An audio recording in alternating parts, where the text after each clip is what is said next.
अब you are treating a stage 4 periodontitis patients with pathological tooth migration.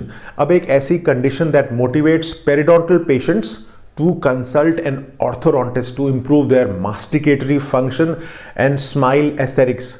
Periodontal भी रखना है अप्रोच, रेस्टोरेटिव भी, प्रोस्थो भी और पेरिडोंटल भी साथ में लेके चलना है। अब पैथोलॉजिकल टूथ माइग्रेशन है क्या? एक tooth displacement resulting when the balancing factors which maintain physiological tooth position which are disturbed by periodontitis, periodontal ligament के इन्फ्लेमेशन के कारण उस बैलेंसिंग फैक्टर का बिगड़ना। अब प्रेवलेंस पेरिडोंटल पेशेंट्स में ना ये रेंज करता है 30 से 60%। अब बहुत सारे फैक्टर्स हैं जो एसोसिएट होते हैं इस कंडीशन के साथ। सबसे पहला है periodontal bone loss and gingival inflammation. दूसरा है posterior over closure, occlusal interferences and the imbalance between the pressure of the tongue, cheek and lips। अब maxillary central incisors tend to flare out and elongate, बाहर की तरफ आ जाते हैं and this is usually the reason to seek orthodontic consultation। आगे के दांतों को दोबारा से अंदर करने के लिए आपको ब्रेसेस लगवाने पड़ेंगे। अब our usual sequence इसको इफेक्टिवली मैनेज करने के लिए ना सबसे पहला है medical and dental history, comprehensive periodontal orthodontic restorative diagnosis बहुत इंपॉर्टेंट है। Periodontal orthodontic and restorative diagnosis बहुत इंपॉर्टेंट है। तीसरा है prognosis of the remaining dentition, जो बाकी के दांत है उसकी प्रोग्नोसिस कैसी है। ट्रीटमेंट प्लान स्पॉट ऑन होना चाहिए। Periodontal orthodontic and restorative treatment phases को प्लान करना है एंड रिटेंशन एंड मेंटेनेंस सबसे इंपॉर्टेंट है। Now I would like to mention some specific aspects of this treatment approach. Now in regard to the patient it is important to consider the main complaint. Patient की main complaint है क्या, expectations and the attitude towards the treatment, because patient compliance और fulfilment of treatment plan बहुत important role play करेगा। Similarly the patient medical condition, chronic medications and habits जैसे कि smoking negative influence करेगी पूरे treatment plan में।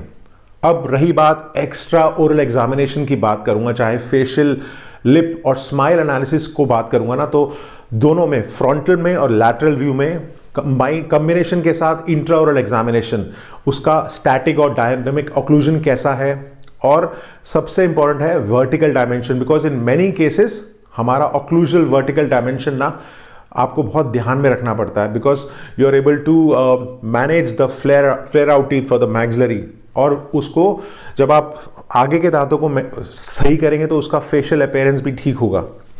अब सबसे इंपॉर्टेंट फैक्टर होता है जो रेडियोग्राफिक इवैल्यूएशन होता है, वो आप पेरियोपाइकल एक्सरेस, पैनोरामिक एक्सरेस, और बिकॉज पैनोरामिक एक्सरे इसलिए बिकॉज आपको पैरेललिज्म ऑफ रूट्स देखना है कितना है, and a cephalometric x rays to measure the torque of upper and lower incisors, upper and lower के साथ मोलर का इंक्लिनेशन कैसा है। तभी सेफेलोमेट्रिक एक्सरेज इंपॉर्टेंट होते हैं ऑर्थोडोंटिक ट्रीटमेंट के साथ। तो इंपॉर्टेंट ध्यान में रखना है कि torque of upper and lower incisors, molar का इंक्लिनेशन, हमारा बोन लेवल, बोन में पकड़ कितनी है दांतों की, रिमेनिंग दांत कितने हैं, एंड एंटिसिपेटेड टूथ मूवमेंट्स, वो एनकरेज डिपेंड करेगा जब आप ऐसे केसेस को करेंगे। तो अब क्लिनिकली अगर पेरिडोंटल पैरामीटर्स की बात करें और असेसमेंट करेंगे रेडियोग्राफिकली, बोन लॉस वो डिटरमाइन करेगा कि पेरिडोंटल ट्रीटमेंट में कितना दम है, दांत का साइज, प्रोपोर्शन और anticipation of appearance of black triangle जो आगे के बीच के दांतों में होता है। तो once the teeth are level and aligned then restorative point of view आता है उसके बाद। तो उसके लिए आप डिजिटल इंप्रेशंस लेते हैं, एक इंपॉर्टेंट टूल है ऐसे पेशेंट्स के लिए, बिकॉज इनमें अंडरकट्स बहुत होता है इंटरडेंटल एरियाज में, दांत मोबाइल होते हैं, तो एक्यूरेट जो इंप्रेशन है ना वो चैलेंजिंग हो जाता है। इसीलिए डिजिटल इंप्रेशंस स्पॉट ऑन होना चाहिए और डिजिटल इंप्रेशंस काम आएगा। अब digital models allow the performance of precision measurements and different virtual setups जो आप मैनिपुलेट कर सकते हैं। Now once a comprehensive diagnosis has been completed, the prognosis of the remaining dentition needs to be established with clear determination of which teeth are hopeless and which have questionable or good prognosis. अब hopeless दांतों को आपको manipulate करना है कि वो space maintenance कितना है, और जो बोन लेवल है ऑर्थोडोंटिक के साथ हम उसको मैनिपुलेट कर सकते हैं। जो दांत होपलेस है उसको आप एक्सट्रैक्ट कर देंगे, उसमें आप इम्प्लांट प्लेस कर देंगे, और जो दांत सही है उसको आप ऑर्थोडोंटिक ट्रीटमेंट के कारण मैनिपुलेट कर सकते हैं। अब सबसे इंपॉर्टेंट है जो कॉमन ट्रीटमेंट प्लान है for these type of patients, start with a systemic phase, that is smoking छोड़ना पड़ेगा और पेशेंट्स को मोटिवेट करना पड़ेगा। Behaviour change and motivation in oral hygiene practices, जो मैं हमेशा पेशेंट के साथ डिस्कस करता हूं, बिकॉज वही पेरिडोंटल थेरेपी को मेंटेन रखेगी, इंक्लूडिंग सबजिंजाइवल इंस्ट्रूमेंटेशन विद और विदाउट एंटी माइक्रोबियल एजेंट्स। तो पेरिडोंटल, बिकॉज हमें बोन को ट्रीट करना है, तो बोन की जो अंदर से नींव है ना वो मजबूत होनी पड़ेगी, और उसका जो ट्रीटमेंट चलेगा वो 8 से 12 हफ्ते चलेगा। अब पेरिडोंटल, अगर पेरिडोंटल गोल रीच नहीं होता है तो फिर पेरिडोंटल सर्जरीज करनी पड़ेगी या रिसेक्टिव और रीजनरेटिव सर्जरीज करनी पड़ेगी।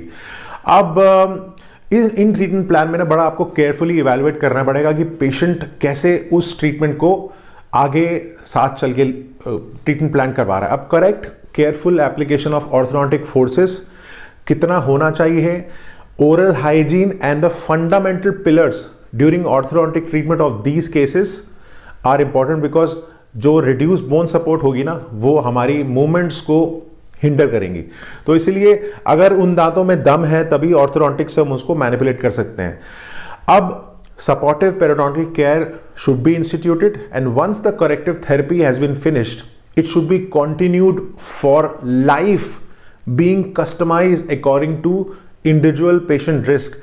तो पेशेंट का भी साथ चाहिए और ऑर्थोडोंटिक पेरिडोंटल प्रोस्थो का भी साथ चाहिए, तभी आप पैथोलॉजिकल टूथ माइग्रेशन को ना केयरफुली इवैल्यूएट कर पाएंगे। तो मैंने हमेशा बोला है कि जो करेक्टिव थेरेपी है ना ट्रीटमेंट के बाद, वो पेशेंट को मेंटेन रखना सबसे ज़रूरी है। आई होप आपको समझ में आया होगा, बिकॉज बहुत सारे पेशेंट ने मुझसे पूछा है कि इसका ट्रीटमेंट क्या है। Thank you.